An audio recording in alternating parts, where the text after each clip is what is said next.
protecting your firearms right now on Pirate Firearms and Reloading.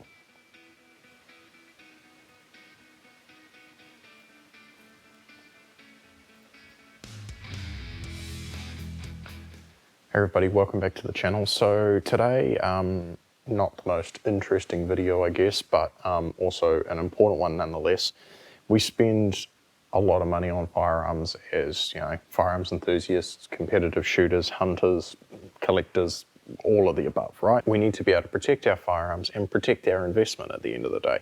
So I am no stranger to dealing with rust. I'm basically a 200-meter direct shot to the mighty Pacific Ocean, and being this close to, sea spray, salt air, things like that, rust is a serious problem for me. So I want to go through just a few of the products that I use to help keep my firearms in perfect, pristine condition. So let's talk a real simple and easy one to start with. Some form of dissectant or moisture remover, things like that. Whatever you do, do not use those damp red things that collect the water in the punnet. They actually give off chemicals which can cause problems to steel. So this one here is from Safe and Dry. This is a Safe and Dry XL, and it has silicone pellets in it that absorb moisture. Now you can see these are pink at the moment, so this is actually ready for me to be recharging this or dehumidifying it. And that process is super simple. You take this bag out, you throw it in your oven, about 200 degrees Fahrenheit, about 90 degrees Celsius. I tend to put it in about 100 degrees. I use the fan forced function, put these on a wire rack, no tray, no nothing. In about 3 to 4 hours, the little silicone pellets turn quite a nice blue color, and that tells you all the moisture is out of them and they're ready to go back in the safe. So I do that about once a month. Now all my safes are sealed. They've got foam seals around the door and everything. They're not perfectly, they're not watertight, but they're pretty well protected. So those tend to run a month. So after my local club day, these all go in the oven, get recharged if you like, or the moisture taken out of them, and then they go back in the safe and they sit there for another month. So they work extremely, extremely well. I know some people use little like cupboard heaters and things like that. Some of those can be a little bit too powerful sometimes. This is a non-powered way of doing things, right? So that's one of my favorites. The other thing that I do in the safe, particularly for my blued and my wooden stocked guns, is these silicone impregnated gun socks. So not only do they protect from bumps in the safe, but the silicone is another barrier that protects the bluing, protects the barrel, and protects the wooden stocks as well. It doesn't leave any residue on the firearm, but it helps just keep the elements off the firearm. Those are one of my favorites. They're really cheap, usually going for about $10. All your major brands make them, Allen, the Battenfield Group. I couldn't tell you what brand they put them under these days, but you got plenty of options, right? And we're going to come to my favorite one on the bench here, and you may have already picked it up if you've seen any of my previous videos. I am a massive fan of WD-40. So I buy the big jugs and decant it into these little spray bottles because I do go through quite a bit of it. I use this on a daily basis in my work, but I also love using it for protecting firearms. It's great for protecting your muzzle loaders after you've cleaned out the barrel and everything. A couple of squirts down there, really good protection. I've got barrels that I'm just storing away in the gun safe that I just basically drown in WD-40 and stand them up in the corner, and they sit there without any. WD-40 does a great job at protecting bluing, and it really brings the color out on bluing as well. So that's a great one. You don't want to particularly get it over stocks and things, but if you do, you just wipe it off. It's not going to cause a massive issue. And a fun little fact, if you didn't know, your Hogue rubber overmold stocks, if they get all tacky and gluey and sticky, they actually recommend using WD-40 and wiping them over to revitalize that rubber overmold. So WD-40 is a nice simple one. It's really inexpensive. The aerosols are definitely way more expensive, the spray cans.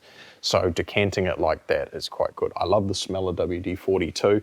So, you know, bonus there as well. In terms of oils and that, I tend to use the Breakthrough product. I've used them for a very, very long time. I actually got a starter pack when the product first came to New Zealand, and I've been very, very impressed with it. The military grade solvent is usable on black powder as well. If you've followed the channel for a while, you know I quite enjoy shooting black powder firearms and muzzle loaders.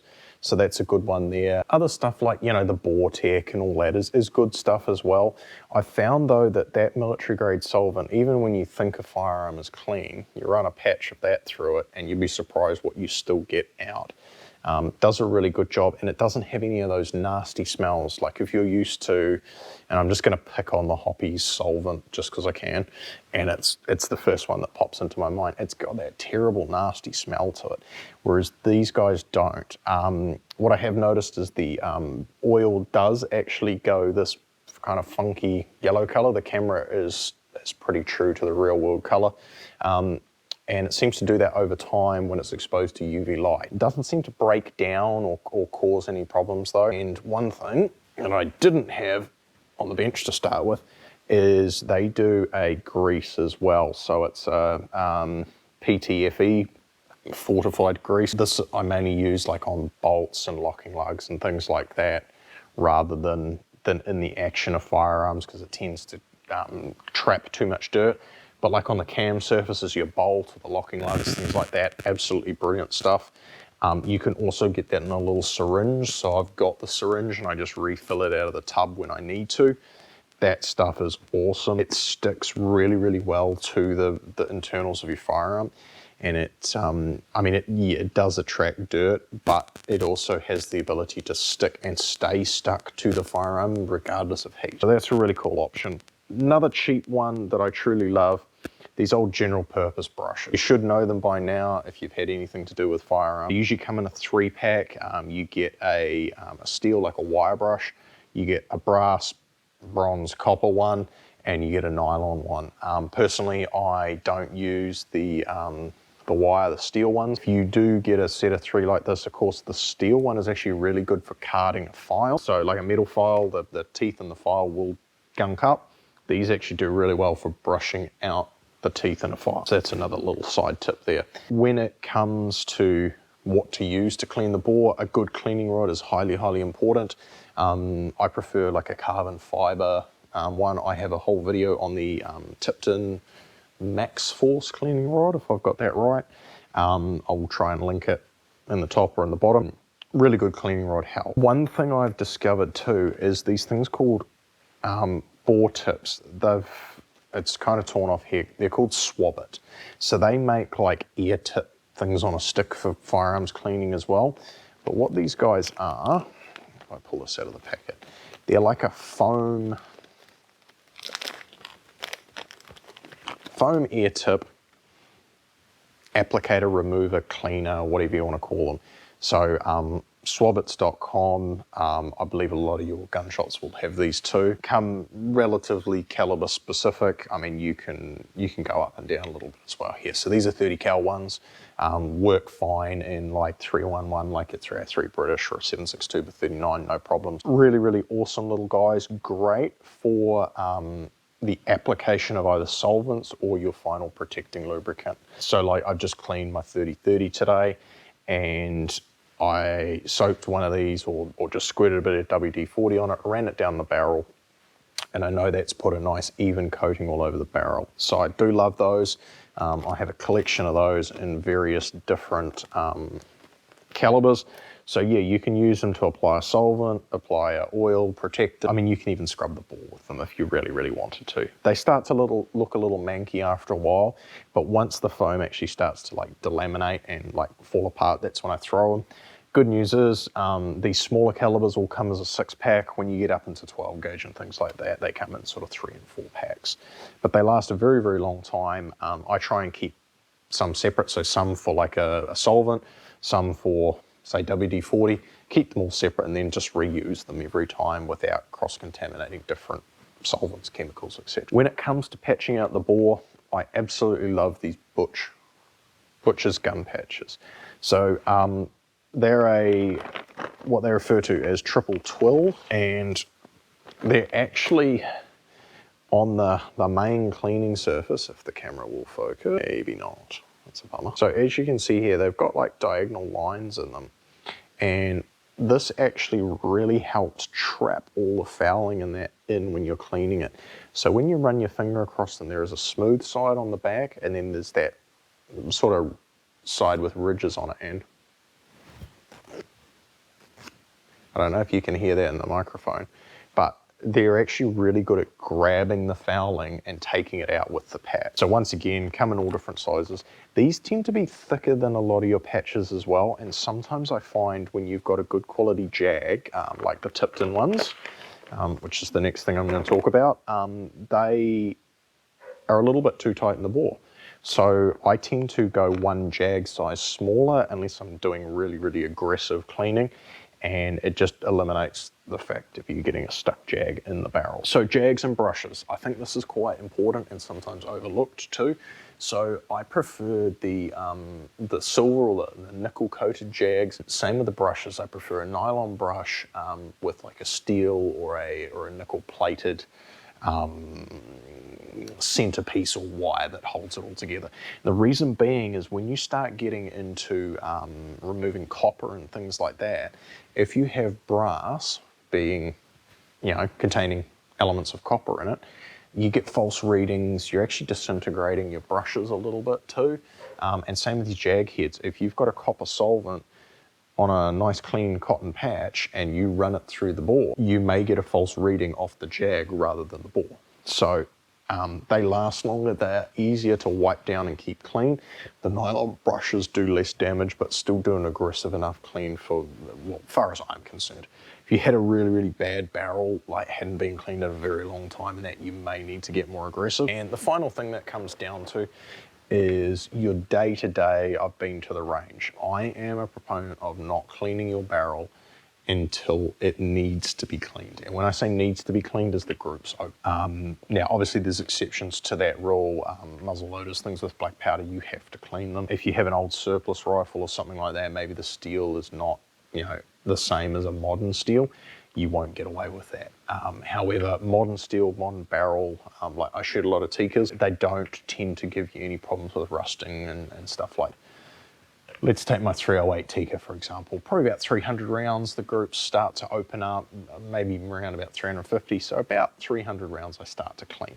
But in between, if you just want to pull the fouling out and do something really quick, bore snakes are the answer. So these are all the Hoppies bore snake. The 22 caliber one that I have in here is the newer Viper style bore. I will say the main thing I do not like about it is how thin this pull cord is. That tends to dig into your hand a little bit when you are cleaning. It has a plastic, I don't know, you call this a guide to help it guide into the bore, if we can see that. But it's actually already split, and I've only had this thing about a year. So it's a little sad. I don't use these very often, like I said, but I mean, I would have expected that to last a bit longer. I don't think it particularly needs it, but I don't think I can take it off without destroying it either. I do have the plain old 22 one. I actually have two of these little kits I've made up. One is in my range bag and one's here in the workshop. These are good. You get yourself a little plastic container instead of using the factory cases they come in, so it keeps them all in one place and a lot more compact. I'll show you one of the older style ones because I do prefer these ones. So this will be 25 to 27 cal. As you can see, more like a paracord diameter, about 4 mil pull, which I like. All of these ones too, if it focuses, they're actually labeled. So bore snake 20. So if you fail to remember what caliber it is, you're still in luck. And they have a little copper brush here, if we can get it to focus, and then the rest is this woven thing. Now these are all machine washable as well, and a little tail over the end here. I have heard that you can put a cotton patch through that loop in the tail and pull that through all at once, and you can have your protector or something on the end of that. I don't use them that way. I literally just use them for a quick, I've shot a few rounds and I just want to not have the fouling sitting in the barrel, or the loose fouling, I should say. And so I just wrap the pull cord around to help keep them all tidy and just drop them back in the case like that. So bore snakes, I think, are just a really quick and easy way. But one more thing. which are a little new to me, but maybe not to you guys. These are actually from Birchwood Casey, and they are angled cleaning brushes, and they're very small. Like, I'll hold this guy up compared to a general purpose brush. If it's going to focus, hand behind it, there we go. So they're kind of small, angled head, good for getting in the little nooks and crannies, you know, operating rails, things like that. So once again, just like your general purpose brushes, you get a steel one, a brass bronze one, and a nylon one. The nylon one is nice and stiff too, which is good. So those come in real handy to get into those fine spots. They're relatively new to me. I understand they have been on the market for a long time though. So those are a really nice product as well. So that's just a real short overview of the different products I use to keep my firearms in top condition and ultimately look after and protect my investment. So if you have any questions, as always, please hit me up in the comments down below. Until next time, happy shooting. Thanks for watching. Don't forget to like this video and subscribe so you don't miss out on anything. And if you found this video helpful, please share it with your friends. If you have any questions, hit me up in the comments below. Catch you next time.